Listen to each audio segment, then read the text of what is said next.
A igreja oficialmente começou de 99 para 2000, casei em 2000. Ela já era missionária, a gente se conheceu na praia, surfista também, que eu falei, não acredito que Deus vai me dar uma esposa que pega onda, que é missionária. Ela andava de moto também, que a gente anda de moto junto até hoje. Eu falei, meu Deus, que prêmio. E ela é adoradora. Então, primeiro dia que a gente se conheceu, eu convidei ela para participar de uma célula, ela foi, fez o louvor, ficava babando nela, falei, não acredito, achei minha mulher, ela vai fazer o louvor, eu vou pregar. E ela achou que tinha encontrado o homem ela também? Ela também orava por um pastor surfista, quais as chances disso acontecer? Não acredito. Foi um negócio tão violento que a gente em 8 meses estava casado. Olha. Foi forte. E ela realmente completou o meu ministério, consolidou a igreja, ela é uma líder, ela é uma mãe hoje na igreja, ela faz congressos de mulheres para 10 mil mulheres. Uau. É uma pastora, é pregadora e é adoradora. Ela já tem uns 8, 9 CDs, mais uns 3 DVDs guardados. Ela compõe, o pai dela era de escola de samba, era compositor de escola de samba e foi presidente da X9.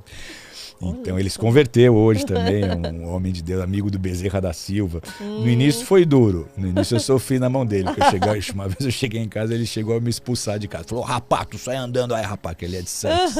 Sai andando aí, rapaz. Eu falei, que é isso, Manuel? Eu vou casar com a tua filha. Tô acreditando nesses papinhos não, rapaz. Eu falei, meu Deus, mais uma dificuldade. Né? E aí na época eu falei, a gente só casa se ele abençoar.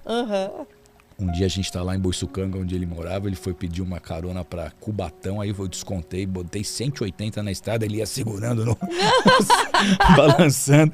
Aí a gente chegou na casa da mãe dele, e a mãe dele gostou muito de mim. Aí ele chegou e falou, compadre, o negócio é o seguinte, ó, minha mãe gostou aí de ti, então tá abençoado. Aí pronto, falou, ufa, abençoou, a gente marcou o casamento, ele foi pro meu casamento, me abraçou. Até hoje eu lembro a frase dele, ele me abraçou e falou, sucesso. E ele agora faz samba cristão, cada samba bacana que ele faz. Porque a igreja ela tem uma bateria de samba que em 2020 ganhou a maior bateria de samba do mundo. A gente entrou pro Guinness Book. Como que é o nome? Tem o nome do grupo da bateria? Nome. Ixi, agora você me pegou. O pessoal vai ficar bravo porque eu esqueci eu tô achando que eu já ouvi. Tem um nome. Batucada Abençoada. É isso aí. Batucada Abençoada. Eu acho que eles foram lá na Renascer. Pode ser. Um mês atrás, mais ou menos. E eu tive lá. Meu Deus, que forte que eles são. Mas pensa num evento com 1.100 pessoas nos instrumentos. Não foi a Mangueira, não foi a Portela, a maior bateria do mundo é da igreja. A gente fez um evento em São Vicente e o Guinness Book foi e viu que era real. Isso foi um marco importante, porque a igreja também tem um trabalho forte no carnaval. Começou em Santos e hoje se espalhou para Bahia, Rio de Janeiro, vários lugares onde tem carnaval, a igreja sai com a batucada abençoada, orando. Vaza vídeo de discussão entre o fundador da Bola de Neve e a esposa. Eu não te aguento mais. Natan Gouveia, enteado do apóstolo, denuncia a situação vivida pela mãe, pastora Denise Seixas, e afirma ter medo do padrasto.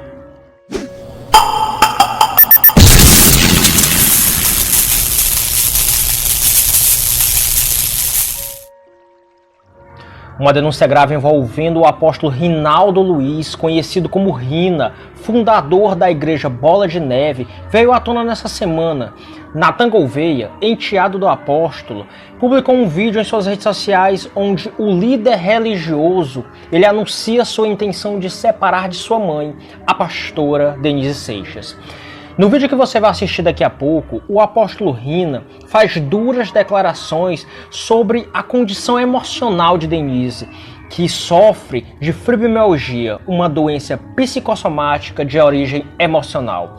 Ela afirma também que a esposa ficou completamente enlouquecida devido ao uso dos medicamentos como o Tramal e que ela precisa de um psiquiatra. Natan Gouveia, por sua vez, defende a mãe e afirma que o vídeo vai além de uma simples briga de casal. Ele ameaça revelar detalhes sobre o casamento de sua mãe com o apóstolo, mas diz também ter medo das possíveis consequências. Apesar de gravar diversos vídeos fazendo insinuações sobre a relação, Natan não detalha explicitamente o que ocorre no casamento de sua mãe. Entretanto, ele alerta que o apóstolo Rina é um homem poderoso e teme pela vida de sua mãe, Denise Seixas. A denúncia de Natan Gouveia, ela tem gerado grande repercussão nas redes sociais e levantado debates sobre a conduta de líderes religiosos e a forma como eles lidam com questões familiares e pessoais. A Igreja Bola de Neve, até o momento, não se pronunciou oficialmente sobre o caso e representantes da instituição religiosa afirmam que não comentarão assuntos pessoais envolvendo o apóstolo Rinaldo Luiz. Com o desdobramento aí dessa história e a possível exposição de mais detalhes, a sociedade aguarda esclarecimentos e o posicionamento dos envolvidos. Enquanto isso, o debate sobre ética, poder e responsabilidade no âmbito religioso continua em alta. Vamos assistir o vídeo. Tomara, daqui a pouco ela ia lá, comprava escondido, mentia pra mim quando eu ia, ela estava tomando. Aí ela conseguiu parar de tomar, só que isso mexeu com a cabeça dela de um jeito que ela está completamente enlouquecida e mexendo. Eu vou fazer 3 laudos com o neurologista. Vou fazer um laudo. Eu vou fazer um laudo e esfregar na cara dele. Então, olha os dois. Vou fazer um laudo e vou esfregar na cara dele, porque ele quer sair fora de mim, porque eu não tenho nada para oferecer para ele mais. Eu tô velha, ele tem um monte de mulher em cima dele, entendeu? Ela vive falando isso, ela vive me tratando como se eu fosse uma adulta. Eu vou te provar. Eu não sou seu pai, eu não sou seu ex-marido. Eu não tenho sou homem medo de de você. Deus. Eu sou seu pai, não sou seu ex-marido. Eu não eu tenho sou medo homem de de você. Deus. Não, você me não trata é. como se eu fosse adulto há 20 anos. Você não é. Ninguém mais aguenta isso. Você sabe. Ninguém mais aguenta isso, Denise. Você sabe. Olha os dois pra mim. Talvez a gente tenha que dar um tempo cada um numa casa. Eu não vejo a hora. Terapia, Eu não vejo a hora. Tá me deixando maluco. E eu não te aguento mais. Olha pra mim, eu não te aguento então, mais. Pronto. Toma a tua vida, eu vou então, tomar a minha, você nunca mais vai ver minha cara. Beleza. Pronto. Pronto, só tô comunicando você. Tá? Você destruiu meu ministério, você destruiu minha família, você destruir, tudo, seu conseguiu. acusador do cacete. Não fui dormir numa boa, não. Já veio me dar coisa igual uma marrom. Eu só queria evitar confusão e briga, senão você vem pra cima de mim. Você conseguiu, chega. Ai, olha, sua culpa você não consegue mais. O pior a gente já fez, eu já avisei os dois, acabou. Você conseguiu destruir minha família, agora eu vou conversar com os conselheiros e pronto. Você destruiu meu ministério. Peço desculpas à turma pela cara bem inchada. Hoje foi um dia muito difícil. Eu já chorei pra caramba hoje. Porque as coisas vão continuar do jeito que elas são. Elas não vão mudar. Você não sabe de metade das coisas, cara. Fiquei quieto esse tempo todo por medo da minha própria mãe, do que poderia acontecer com ela. A gente tá falando de alguém poderoso. Mas vocês estão sabendo, se alguma coisa acontecer, não se enganem. Vocês vão saber a história real. Não se enganem.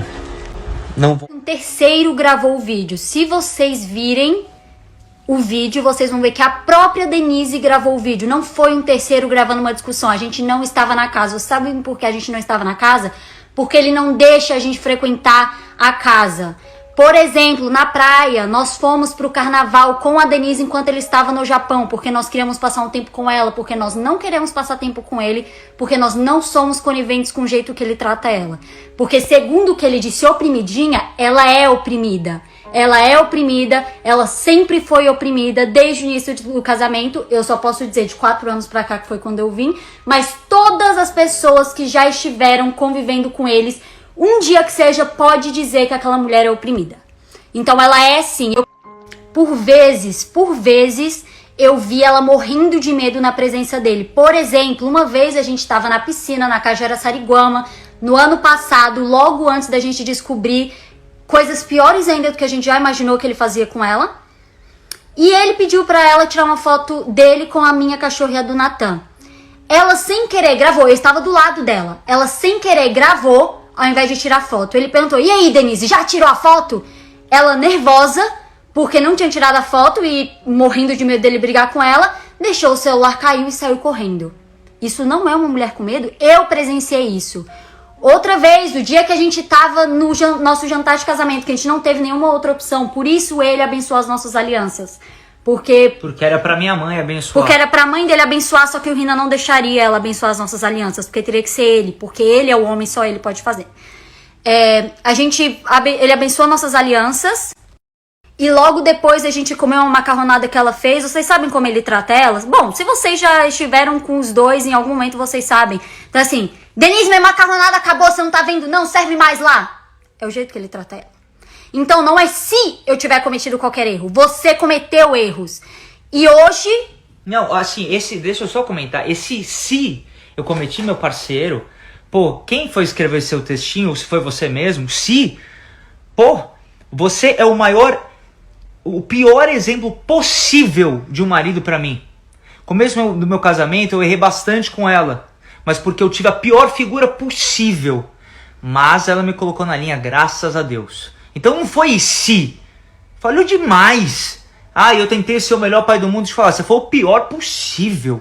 E eu posso atestar que ele não tentou ser um bom pai pro Natan. Não é que, eu tentei, todo pai erra. Claro que todo pai erra, mas eu tenho um pai, você tem um pai. Você sabe que o seu pai não te dá chute na cabeça, que o seu pai não te bate, que o seu pai não te deixa passar fome enquanto você tá lá pagando centenas em foto, em prainha, surfando, levando o filhinho pra fazer aulinha. O meu pai... Parênteses. A gente não tá falando aqui de uma disciplina, de um tapinha na bunda. A gente tá falando de chute na cabeça. E eu já... Chute na cabeça por produto de limpeza em PlayStation. A gente tá falando de coisas absurdas. Por não ancorar o barco direito. A gente tá falando do pai se juntar com a irmã pra fazer um complô contra o próprio filho. O pai se juntar com a irmã pra fazer um complô contra o próprio filho. Isso é um pai que tentou ser um pai bom, porque eu tenho um pai e eu sei que isso não é tentar ser um pai bom. Independente de erro. Erro é erro. Não é abuso. Segundo, disse que a gente usou a avó. A gente não usou a avó. A avó, inclusive, falou pra própria Denise, que gravou o vídeo porque ela não aguentava mais ver a filha sofrer. Vocês acham que uma mulher que estava sofrida do jeito que estava no vídeo foi usada e obrigada a gravar qualquer vídeo? Ou isso parece só o discurso de quem não tem o que falar e tá tentando se safar? Mas vocês não me procuraram antes. Você sabe por quê? Primeiro, ele foi procurado no momento errado pelo pastor Mohamed, que atropelou a vontade da própria Denise e do Natan, porque a gente pediu para ele não ir falar com Rina, porque a gente queria ter uma conversa muito mais consolidada, e o pastor Mohamed atropelou, falou que esperaria, no dia seguinte foi contra a vontade de todos, inclusive da própria Denise, conversar com Rina. E vocês acham que teve algum tipo de redenção? Claro que não. Eu cheguei a falar com o Rina no WhatsApp. Ele falou com o Rina, ele falou, não tenho ódio do nosso filho mais velho. Sabe de que ele chamou o próprio filho? Rato de esgoto, um ninguém. Você vai ver quando a gente se encontrar pessoalmente. Isso é só porque ele tá na frente da igreja inteira. Ele não é essa pessoa. Ele não é essa pessoa. Foi isso que ele falou no WhatsApp pro filho dele. Você é um rato de esgoto, sempre foi e sempre vai ser. Esse tipo de coisa que ele fala. Essa história não tem nada a ver com o Natan. Vocês querem saber o porquê a gente postou o vídeo? Então vou falar. Porque quando Morra, o pastor Mohamed, foi falar com Rina contra a vontade da Denise e do Natan sobre essa história, a Denise ficou apavorada, saiu de casa que nem fugida e foi pra casa do interior porque ela ficou morrendo de medo do Rina. Foi essa a real história. A gente se preocupou com a segurança dela. Ele já tinha colocado ela de louca até pros filhos, que foi o que aconteceu no vídeo. E a gente tinha medo, ou dele fazer, quando ele descobrisse através do Morra que ela tinha desabafado com outras pessoas da opressão que ela vive dentro de casa, abuso financeiro, psicológico e todos os possíveis. A gente ficou preocupado com o que ele poderia fazer com ela. A gente ficou com medo dele querer internar ela numa clínica psiquiátrica. Então a gente falou, vamos deixar as pessoas saberem o que está acontecendo, porque se qualquer coisa acontecer, eles já foram avisados. O único motivo da gente ter postado, do Natan ter postado o vídeo dele sentando os filhos pra colocar a esposa como louca pros filhos e justificar um divórcio e uma quebra no ministério e na família dele, na mulher que estava louca, dizendo que a culpa era dela porque ela estava louca, porque ela tomava remédio para uma doença psicossomática causada por ele, a gente ficou morrendo de medo dele colocar ela numa clínica psiquiátrica e ela passar dias lá. E ela tem esse medo. Ela mesma tem esse medo. E ele usa de um trauma dela, familiar, de uma outra pessoa que também já passou pela mesma situação, e cita essa situação para apavorar ela. Isso não é uma, como ele disse, qual o termo que ele usou? Oprimidinha? Isso é uma pessoa oprimida. Isso é opressão. Ontem, antes de ontem, na verdade, quando eu postei stories, ele começou a brigar com a Denise. Na verdade, desde que a gente começou a postar as coisas, ele ficou apavorando a Denise, brigando com ela lá no ouvido dela. Ela tava longe dele e assim que ele descobriu onde ela tava, ele foi atrás dela e ficou apavorando ela. E ela ficou apavorada, tipo assim... E aí eu peguei e chamei ele, falei, deixa eu te falar, se você tiver qualquer problema com qualquer coisa que eu poste, fala comigo, não com a Denise, ela não tem nada a ver com qualquer coisa que eu poste. Se você tem qualquer coisa pra falar comigo, fale comigo. E aí, ele quis cobrar uma conversa pessoalmente. Sabe por que a gente nunca conversa pessoalmente com ele? Porque é esse tipo de resposta que ele dá. Ele nunca vai assumir os erros dele. Ele nunca vai assumir, ele nunca vai ter uma conversa de pessoa normal. Ele sempre vai incorporar o professor do Instituto Global e ficar falando um monte de groselha e não ir direto ao ponto. Tem que ir direto ao ponto. É assim que se resolve coisa. O que ele disse de tempo sabático, a gente ligou pra Denise há uns dias e a gente perguntou se essa era a vontade dela, se ela queria tirar um tempo, se ela queria, né, uma restauração e continuar com ele, porque se ela quisesse a gente apoiaria. Foi o que a gente falou pra ela, a gente apoia. Apesar de qualquer pesar. E a decisão é dela. A decisão exatamente. Porque essa questão dos abusos, eu sei há mais de um ano. As pessoas acham que eu tô aqui super passional. Eu sei mais de um ano, chateado, mas eu tenho que respeitar o tempo dela e a vontade dela. Só que a partir do momento em que, por conta da deslealdade do Morra, a gente perde o efeito surpresa, eu tive que vir à frente. Mas é uma coisa que a gente sabe, isso é uma coisa que acontece há muito tempo. E aí, quando a gente ligou pra Denise perguntando, você quer que a gente... Porque ele queria falar com a gente pessoalmente. Ele me mandou mensagem pedindo pra falar comigo pessoalmente. Comigo e com o Natan, porque ele não falaria comigo sozinho. E aí, eu não respondi, falei que tava cansada, enfim. Falei que não podia falar na hora. E a gente falou com a Denise, você quer que a gente fale com ele, que se ele se arrepender, se ele estiver disposto a uma mudança... A fazer um tratamento. Eu nem queria fazer isso, mas eu tô sentindo que eu tenho que fazer isso aí. Porque o Rina, ele nunca me tratou assim bem, sabe? Ele... Uma vez eu fui na casa, que eles não vão lá levar o Renan, eu sempre venho pra ver eles. Aí uma vez eu tava indo muito assim, eu tava indo uma semana eu ia, outra semana eu não ia, porque eu queria que o Renan, né, estivesse mais comigo, mais assim, me aproximando mais dele. Aí um dia ele sentou comigo, ele vai dizer que é mentira, mas eu não preciso mentir. Eu tenho 76 anos, não vou contar mentira. E aí ele sentou comigo lá na mesa e falou, e aí eu não entendi porque ele falou, você quer que eu brigue com a tua filha por causa de você? Eu não entendi. Eu falei, como assim? Eu não estou entendendo o que você está falando. Olha o que ele falou para mim. Aí eu peguei e falei para ele assim, olha, então, se eu venho aqui ver os meus netos, você acha que não é para mim vir? Eu não vou vir mais aqui, eu nem me sinto bem nessa casa. Eu venho para ver meus netos, então já que você não quer, eu não vou vir mais, pode ficar descansado, você não vai ver mais. E a mais, eu nem via ele, porque ele está sempre lá no quarto, lá embaixo. Era difícil eu ver ele. Por isso que eu estou aqui, porque a Denise sempre foi, sempre sofreu na mão dele. Ele grita com ela, eu estava lá esses dias, ele gritou por causa da chave. Ele queria que a Denise desse conta da chave do carro, da moto, não sei que chave que era. A Denise estava mal, deitada no sofá lá, mal. Aí ele fez a Denise levantar para eu procurar achar. Então, essas coisas, é muito horrível ser uma mãe ver a filha sofrendo desse jeito. E a Denise ligava para mim várias vezes chorando. Eu não moro aqui em São Paulo, eu moro em Santos. Para mim é difícil, eu tenho que pegar a condução, eu não aguento mais vir de Santos para cá.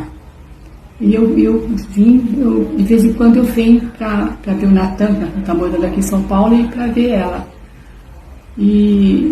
Mas é assim, Denise sofrendo muito, sofre muito com ele. Denise não é feliz, ele não faz ela feliz, não faz.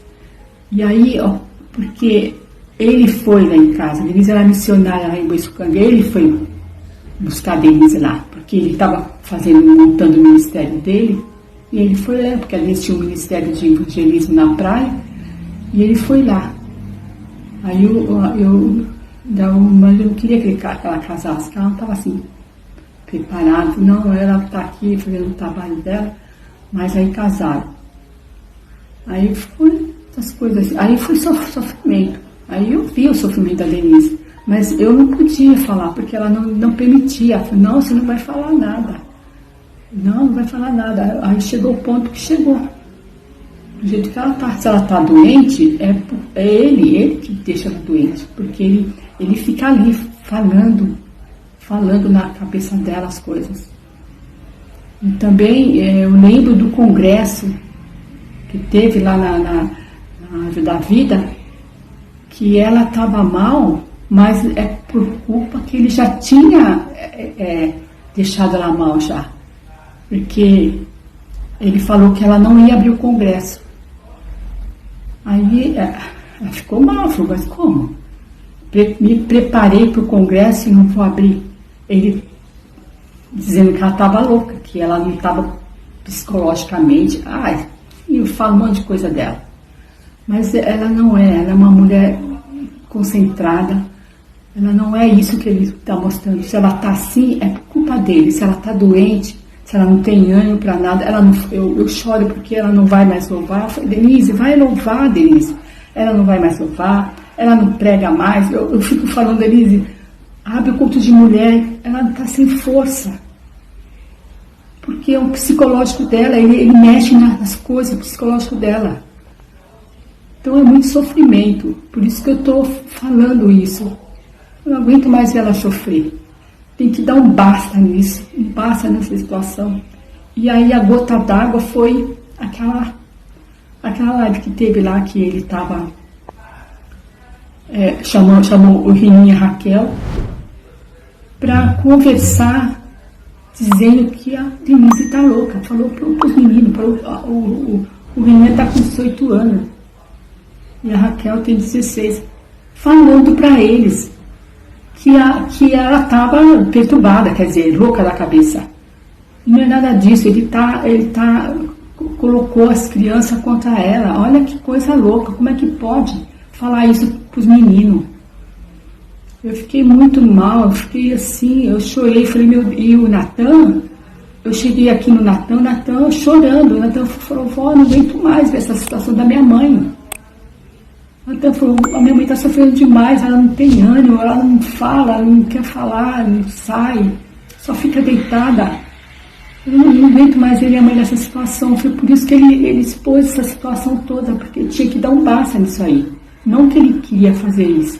Ele falou, vó, eu chorando, eu cheguei aqui e estava achando, vó, eu não queria fazer isso. Mas eu fui obrigada a fazer.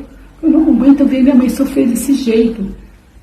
Agora, é muito fácil falar, porque eu estou em Santos, mas eu fiquei sabendo muita coisa. Que os pastores, não sei, da cúpula, sei lá que pastor que é, que falou que ela estava louca. Eles não sabem da história. Eles escutam o que quer escutar. Eles não sabem da história. Por que pergunta para ela? Eles não sabem da história. E aí ela ficou sabendo, ela ficou mais mal ainda, porque ela ficou sabendo que os pastores estão chamando ela de louca. Então quem que deve ter aberto isso? Pode ter sido ele, porque como que vão chamar ela assim? Então, por isso que eu estou aqui. Eu estou aqui para esclarecer essa situação. Para vocês verem que ela é uma mulher firme, uma mulher que ama Jesus, uma mulher pregadora da palavra, uma mulher que o sonho dela é fazer fazer a obra de Deus, não ficar, ela quer fazer a obra, ela quer nas periferias, ela quer falar do amor de Jesus, ela quer, não é só cesta básica, porque levar o amor, ver que a família está passando. Então é isso que é o sonho dela. Então vocês, me desculpe de eu ter feito essa live aí, porque eu tenho que falar. Porque o sofrimento dela era muito, eu estava vendo uma hora, ela não aguentava essa situação. Não tem psicológico, não tem mente que aguenta isso aí, todo dia atormentando ela. Aí, e outras coisas também que eu não sei, deve ter acontecido mais coisas que eu não quero nem falar. Então, por isso que eu estou aqui, eu quero esclarecer toda a situação, porque vocês têm uma pastora que ama vidas, ela ama a vida, os perdidos, ela ama. Então eu estou aqui só para falar isso para vocês. Usar um tempo dessa reunião aqui para trazer luz para uma situação que nós tivemos que enfrentar essa semana. Amém? São 24 anos de ministério. Nesses todos anos à frente da igreja, nós nunca tentamos convencer os que líderes são super-homens espirituais. Nós temos, como qualquer ser humano, por maior que seja a sua fé, imperfeições, e nós enfrentamos dificuldades, crises, adversidades, como qualquer um. Diamante perfeito é Jesus. Ele é o modelo usado pelo lapidador para aperfeiçoar a cada um de nós. Todos, inclusive líderes, estão no processo de desenvolvimento do Jesus que está sendo formado em nós, até que nós alcancemos a varonilidade de Cristo. Líderes são homens e mulheres que Deus usa apesar deles mesmos. A Bíblia retrata explicitamente os defeitos de cada grande herói da fé. Todos eles, sem exceção, tiveram que lidar com as suas limitações, suas dificuldades, suas lutas, seus erros, suas falhas, estão ali, catalogados. Mesmo o apóstolo Paulo, o maior líder do Novo Testamento depois de Jesus, ele foi confrontado pela sua própria humanidade e ele afirmou: porque eu sei que em mim, isso é, na minha carne, não habita bem algum, e com efeito, o querer está em mim, mas não consigo realizar o bem, porque não faço o bem que quero, mas o mal que não quero, esse faço. Ora, se eu faço o que não quero, já não faço eu, mas o pecado que habita em mim. Acho então essa lei em mim, que quando quero fazer o bem, o mal está comigo, porque segundo o homem interior, tenho prazer na lei de Deus, mas vejo os meus membros outra lei, na batalha contra a lei do meu entendimento, e me prende debaixo da lei do pecado que está nos meus membros. Miserável homem que sou, quem me livrará do corpo dessa morte? Romanos 7, 18, 24. De acordo com ele, o apóstolo Paulo, enquanto nós estivermos nesse corpo gerado na natureza decaída, nós estaremos diariamente numa milícia, numa guerra entre carne e espírito. Quando se trata de vida a dois, meus amados, esse desafio é ampliado e potencializado ao quadrado. Casamento, queridos, é um projeto complexo. Casamento é uma micro-sociedade. Casamentos são pessoas de culturas diferentes, de formações distintas, de experiências de vida singulares e de uma bagagem de vida única. E por mais que haja amor, todo relacionamento está sujeito a crises. Crises, às vezes, tão intensas a ponto de, infelizmente, muitos casamentos não resistirem. Nós estamos casados, eu e a pastora Denise, há 23 anos. Só quem tem tempo igual ou maior de casados entende o que isso significa e sabe quantos desafios já foram enfrentados e quantas crises já foram vencidas para nós estarmos aqui.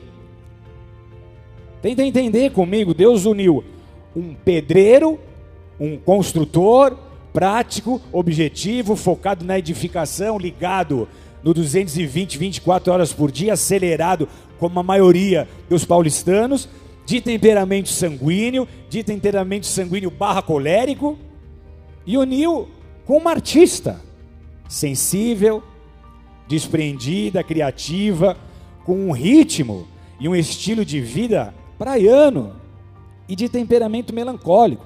Aí Deus joga os dois na mesma panela e diz: sejam um. E qual a única receita que ele nos dá? Se amem. E aí se inicia um processo de adaptação que nem sempre é fácil. Quando um casamento, então, começa e um ou outro já tem filho ou filhos, esse desafio é potencializado ao cubo. Muitos casais conseguem ser super bem sucedidos na construção desse modelo de família, e glória a Deus, enquanto outros enfrentam mais dificuldades. No nosso caso, esse processo foi bem complexo. Eu casei com 27 anos, com pouca maturidade, com nenhuma experiência e sem nenhum preparo real para ser pai de um menino que já tinha 6 anos de idade. Mas eu vi ali a minha esposa e a minha missão, e me apaixonei pelos dois. Primeiro dia que eu encontrei o Natan, eu já estava na casa da Denise, ele apareceu de jardineira, jeans, camisa xadrez, um óculos, virou para mim e falou: e aí, cara? Deitou no meu colo e já começou a se exibir, cantar as músicas que ele falou que cantava na igreja, e a gente se conectou. Eu falei: eu gostei desse cara. A gente estava um dia numa célula, ele quis pregar, e ele pregava: quem poderia abrir o mar vermelho? Aí abaixava, levantava: só o Senhor. Eu falei: esse cara é fera. A gente se apaixonou ali. Então eu não casei só com ela, eu casei com ele. Aí você pergunta: você cometeu erros? Muitos. Errei muito. Não só com ele, como também erro muitas vezes com os meus outros filhos. Mesmo tentando ser o melhor pai do mundo, mesmo tentando fazer o impossível, mesmo com todas as minhas limitações. Ah, mas vocês tiveram discussões no seu casamento? Muitas. Essas que ele postou na internet, que para quem não viu, são uma entre centenas em 23 anos, ok? São duas pessoas que se amam, mas que são intensas, que vivem de verdade, que discutem, mas se acertam. Essa discussão, por exemplo, que ele postou, a gente se acertou no mesmo dia. 3 horas depois a gente estava abraçado, se beijando. A gente vai passar por situações difíceis e vai se acertar. Com a graça de Deus, não porque nós somos bons. Então nós tivemos muitas fases difíceis. Só que nós sempre superamos, extraímos aprendizado, crescemos, amadurecemos como qualquer casal. Então isso significa porque que você cresceu e amadureceu, significa que vai ser perfeito? Não! Crises são cíclicas, de tempos em tempos nós vamos ter que lidar com o que de podre ainda há em nós, e vamos ter que trabalhar para se esvaziar do que não serve e se abastecer do que Deus nos dá. Nós não somos isentos a dores, dificuldades por nós sermos líderes. Na verdade, o sofrimento continua sendo um instrumento divino para nos fazer crescer. Maturidade, meus amados, não é resultado de inércia. Casais maduros são aqueles que atravessaram muitos invernos, muitas noites escuras, sem desistir. Eu sou o marido perfeito? Não. Mas eu me esforço e eu vou continuar me esforçando para ser um marido a exemplo do que a Bíblia nos ensina. E se em algum momento eu falhei em amar minha esposa como Jesus amou a igreja, é aprender com os meus erros e ajustar a rota sempre que isso for necessário. Ela é a esposa perfeita? Também não. Mas é uma mulher forte, muito mais forte que eu, talvez em vários aspectos. Sábia, livre, que já escreveu uma história linda nesse ministério e não precisa provar nada para ninguém. Ainda assim, ela também não é perfeita. Só com corpos glorificados nós vamos alcançar essa perfeição. Enquanto isso, nós seguimos, como cada cristão, no processo. Só que o maior elo entre nós é o amor. Então, assim, nós escolhemos há 23 anos olhar para o que há de melhor um no outro e não para o que há de pior. Porém, nós não somos definidos por uma discussão, nós somos definidos por Deus.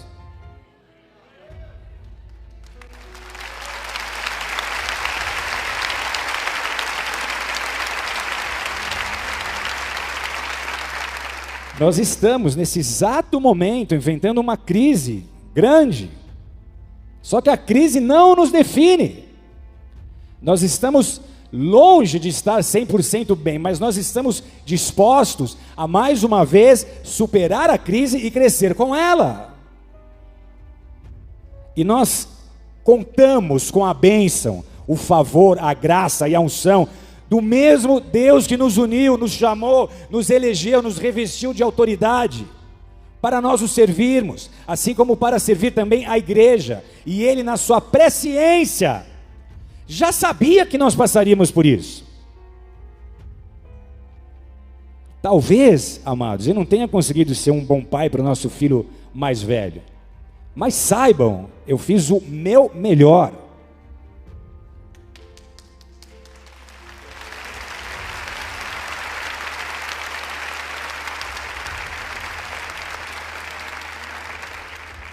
Rei Davi foi um grande herói da fé, ele realizou proezas em nome do Senhor, mas ele não conseguiu ter sucesso na educação de alguns de seus filhos.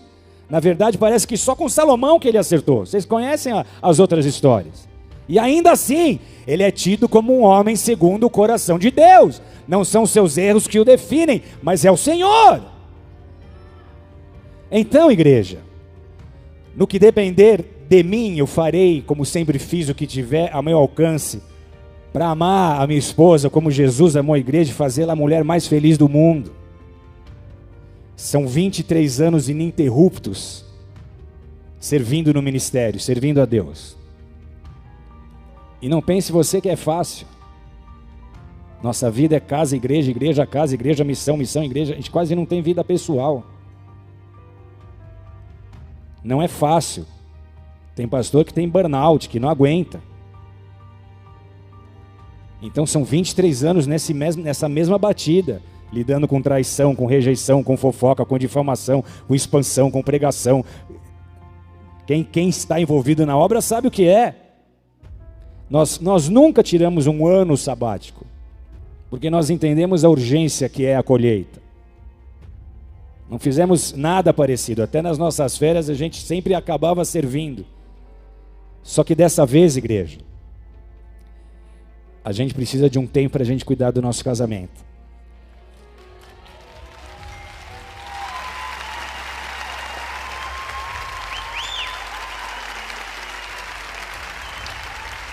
Porque não vai valer de nada, não vai ter valor algum eu ganhar o mundo inteiro e perder minha família.